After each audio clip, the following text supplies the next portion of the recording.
Our new construction project started out looking like this, and now it looks like this. So here with my business partner, John Hugo. He's one of the 4 partners that we have on this deal outside of the folks that we brought in to help fund the project. And we are excited to be done with getting the construction phase completed. And we're bringing John in so we can kind of talk about how we went from nothing but trees to what you see here behind us. So talk about, Justin, how you found the deal. It must have been in some sort of relationship you had. Yeah, exactly. So we have a friend that's also a local investor, and he had found out about this through a Facebook post that the owner had created with regards to getting it sold. There were multiple parcels of land that owner was trying to sell. However, we focused in on a smaller parcel of land because we didn't have enough money to purchase everything. So we focused in on a specific one, but it did start from a relationship from a mutual friend. And how many lots total did you buy here? So there were 8 total lots in that one parcel of land. So something to understand with this, it was a platted subdivision from the 1960s, and therefore it met certain requirements. We didn't have to go and replat it or zone it or do any of that. It was already approved for exactly what we were building on it. So it was a slightly less challenging development project. And when did you actually start the project? So we purchased the land on May 30th or May 31st, I can't remember now, of 2024. And now we are June 23rd, 2025, getting it done. And what was your original timeline for the project? Yeah, best case scenario. Yeah, best case scenario, we were thinking 6 months to execute on this project. We really felt like we could get it done in a 6-month time frame based off of, talking to the builder ahead of time. And what was the biggest issue that you ran into last summer as you got through permitting and weather? So the biggest thing that happened was, you can't lay it all on the government, but there were some government things that happened. Specifically, the county property appraiser, or the entire county, systems were hacked. That caused a situation where they had to be shut down, and there were only certain things that were coming up and available to get stuff done. So that kind of backed us up. We also had 3 separate hurricanes in 3 different months. So every time we would kind of get through some things, the government had to shut down because they were focused, rightfully so, on, being prepared for what was about to happen with those various hurricanes. And then once we got through that, the hurricane, debacle, we had problems where, the county functions were the fact that they had to get trim notices out, or property taxes out. So we had to wait to pay property taxes to be able to actually split the lots. So there were some challenges that, things that government have in place to help people navigate these that just kind of backed us up. So would you say the moral of the story is build in more time when you're doing new development? Exactly, yeah. Build in more time when you're doing new development, because it's a lot more challenging than just a fix and flip, or it can be, because of the timelines. There's a lot of things that you can't control, right? There's certain processes that we learned throughout this project that we would have given ourselves a little bit more time to complete it. And how did you come up with this model and this price point? Was there a reason because of how you thought you could sell that, or what the community needed, or why this model? Yeah, so we chose this model because of the affordability price point, right? So we're able to list these at under $300,000, which is great. It's a 3.2. There's not a lot of brand new homes that you can list under that price point. So we wanted to find a model that could fit that. And also, did the neighborhood have anything to do with it besides the land? It's a quiet, peaceful.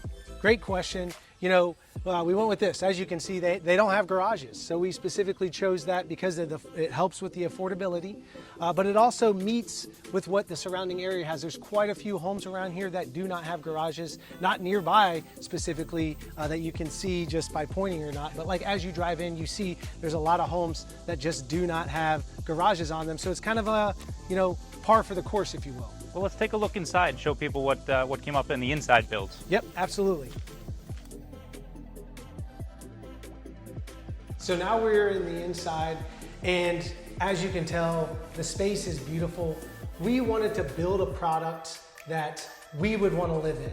And this goes back to the very first time I ever purchased a home. It was in Maryland. Lena and I was still an active duty Marine at the time. And it was a townhome, had no garage. It was a 3-bedroom, 2-bathroom, roughly the same size square footage as this. So when we were envisioning being able to build something, I was kind of looking at myself as an avatar, my first time home buyer, right? But building, something that most people could afford, if they were their first time, if they're in their 20s or 30s buying these. And what were some of the upgrades that were both affordable and could make the project profitable, but also make that first-time home buyer or you, 15 years ago feel like, hey, I'm really getting a beautiful house. I mean, it even smells great in here. It's got new house smell. Yeah, I love the new house smell. It's like that new vehicle smell, it's only for so long. So I'm excited for the first people to buy these homes. But some of the things that we did, the raised ceilings. So they were already tall, right, at 9 foot. But the builder brought it to us as something that we thought would make it look bigger, which it is. It does make it feel way bigger in here. We've seen one of the products that have just the 9-foot ceilings. It looks big, but it doesn't feel like that with this. So you get a lot of space in here to hang your TV up there, whatever the case may be. We went with level 2 granite here. So we didn't just go with the cheap builder grade granite. We did go with level 2. Some of the other things that we did, soft close cabinetry on all of this. People with kids know kids are not usually kind to cabinets and they like to slam them. And so those were a couple of the items that we did. Also the appliances. So instead of going with Samsung, we went with a Whirlpool package here with stainless. We thought that would give it a nice contrast. We really liked how that looked. As you can see back there, we got the door with the built-in blinds to it. So that's a nice little upgrade back that way. And in the bathrooms, we also have a shower in the master and then a bathtub in the primary. And we went ahead and put in light fixtures and mirrors, which is something that we learned is that builders don't normally offer those things as a part of the standard package. We had to, request those items. And we felt like people wanted to have lighting and mirrors inside their bathrooms. They wanted to have a fan in their living room. So we went ahead and put those in. They're small little upgrades that I think go a long way. But they make the house feel like it's move-in ready. Oh, yes. Because you want something that when somebody who's a first-time buyer buys this home, that they can move in. They don't have to add a lot outside of maybe a washer and dryer hookup. Right? Exactly. Let's take a look at the bedrooms. Yeah, absolutely.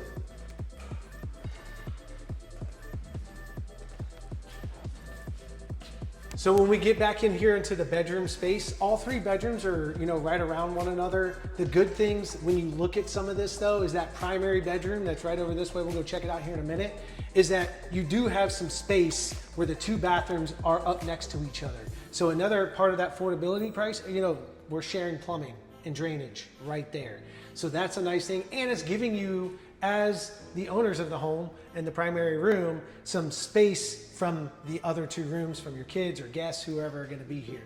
And one of the things that we liked about the floor plan that the builder came up with, because they're also a draftsman, is the size of these rooms. These are just under 1,400 square foot homes, but we have big, big rooms in here. So if you're looking at being able to you can almost put a master in here.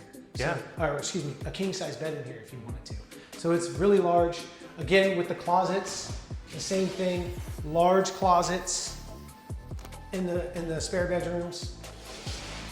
Yeah, I mean, it feels like a substantial and much, more expensive home with the size of the rooms. Like, you could definitely be comfortable, as a master in here or with kids, I mean, it's nice. Exactly. You can fit a decent sized bed in here. You can have 2 kids in here, right? If you have more than, 2. And then we come over here. Here's just the second bedroom. This one's laid out a little bit differently, a little bit longer and a little bit skinnier, but roughly around the same size. The lots have nice lighting too, even though there's only one window in each one of those. They bring in a lot of natural light, which is nice too for a small home. Exactly. And when we come over here, we get the second bath, right? Again, we went with the same level 2 granite, same cabinetry, again, soft close, all that good stuff. You got the lighting and the mirror package over here. We got a tub. What we learned you know, over the years, when you have small children, you want a tub to be able to give them a bath. So we wanted to ensure we had that in these. But you know, we went LVP flooring throughout the entire home, so that way it's a continuous run. We think it looks fantastic. It's beautiful. Our team picked out this flooring, and we picked out the paint color and the cabinetry colors all at the same time, kind of like, you know, we hope it looked good, and I think the product came out Yeah, great. it looks great. It's also easier to maintain and clean, and also, you know, keeps the value in the house that someone doesn't have to, if they move on after this is their starter home, change out carpets. It's a really good product. Yeah, and it's gonna be, you know, assume these floors are gonna last a very long time. They're solid, you can feel them in here, they're fantastic. This is the primary bedroom, and we come into the primary bathroom area right here. Again, soft close cabinetry with the granite. We have a walk-in shower at this one now, right? So the big difference on this is the fact that it's a walk-in shower, and you know, they can put in a glass thing here, or just a straight up, you know, Curtain. drew a blank on that, but a curtain, and for their shower curtain.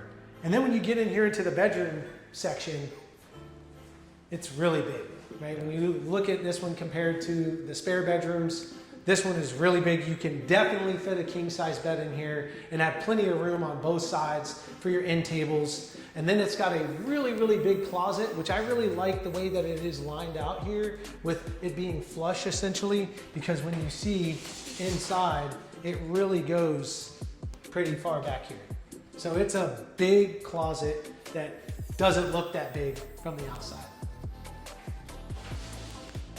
And what would you say when you get these listed on the marketplace? How do you think there'll be a lot of activity right at the front side, given the market conditions? You know, you always hope that. Whenever you're listing something, you always hope you're going to get a lot of activity. We think that the product looks fantastic.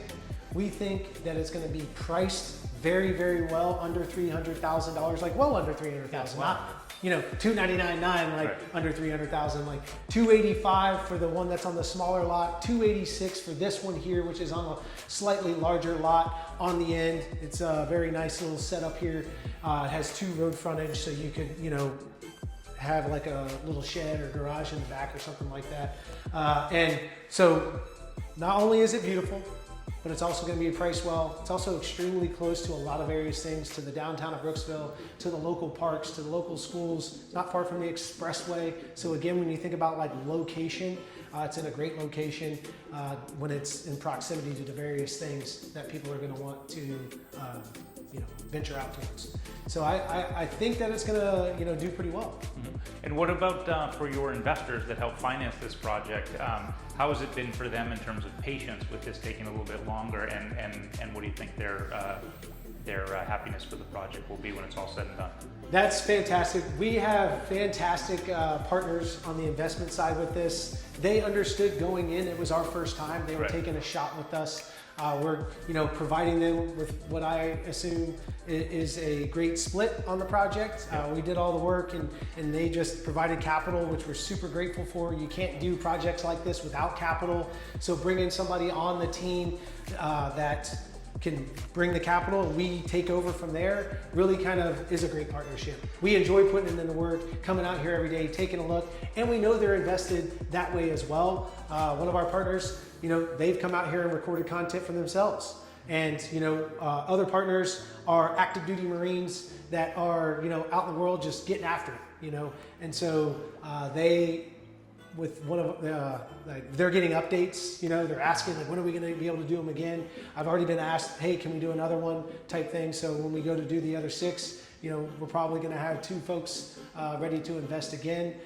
But it was a smart idea for us to partner with people on these and give up more equity in the deal, you know, because obviously we ran through some challenges with the government, with the weather, and then, you know, just the build process in general.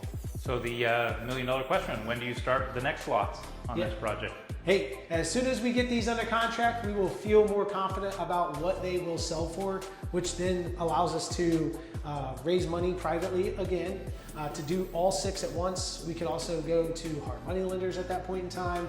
Maybe there's an opportunity for us to find buyers ahead of time and let them, you know, get a construction to perm loan in place. We have resources that can help people with those. And so Yeah, that is, is the $1 million question. I don't know, which is a lot of times in real estate. I don't know yet when we're going to do it, but I would say once we get these under contract, I'm going to feel a lot more confident in moving on towards the next set of the builds. And if somebody's watching this right now, what's the best way, in case they're interested in either buying or investing in future builds? Like, what's the best way for them to get in contact with you?